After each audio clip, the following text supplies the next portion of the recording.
discovered that Dennis Igwe mentioned that I was supposed to interview him, but unfortunately, after meeting with Makengel, I changed my mind. I understand how such statements will trigger a lot of people, especially those of you who believe in me, because I know a lot of people look up to me and a lot of people love and respect me, especially those of you that have been supporting me. So I think I owe it to you to explain what really happened. Apparently, it was not quite long ago that I knew about this issue, just about a few weeks ago, and I was the one that reached out to Dennis Igwe. I told him, I saw the short video you made, that you wanted to talk about what really happened between you and Makengel. Would you like to share the story on my platform? Dennis Igwe said yes.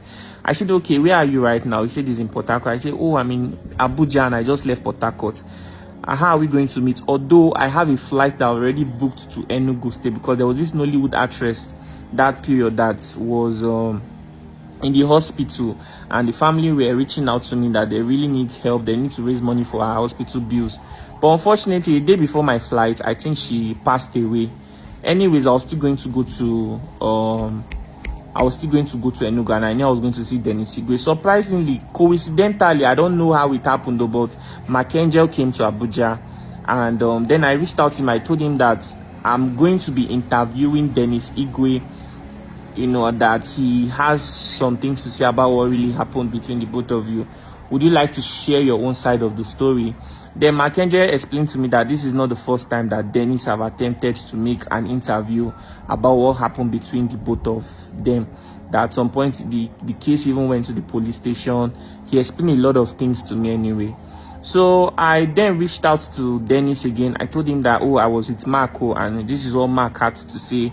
And Dennis started saying that, oh my goodness, that I'd already met Mark, that he doesn't believe that that he's very sure that his story will not be told again. I said, why is he making such statements?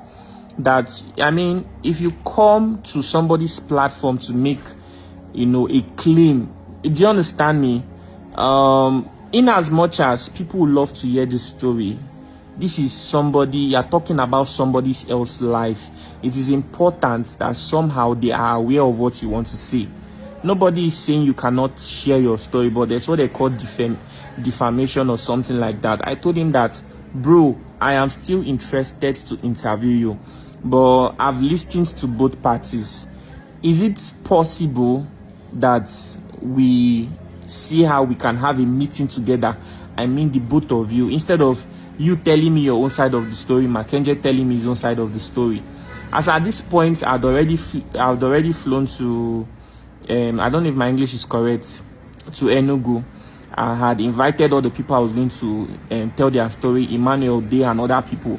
I'd already even asked my PA. I flew down with my PA to book a hotel reservation for Dennis Igwe. Dennis said he didn't have transport. I sent him money.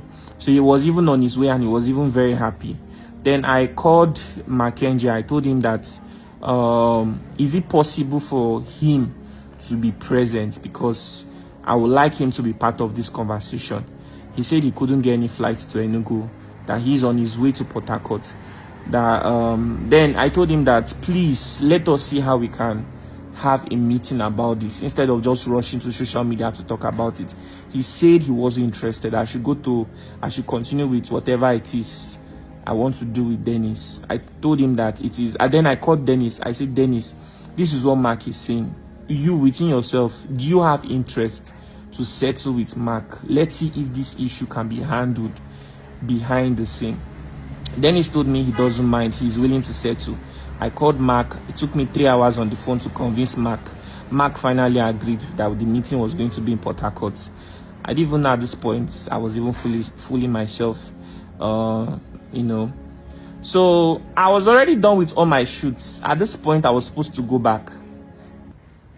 I don't want to talk about the expenditures I had to make.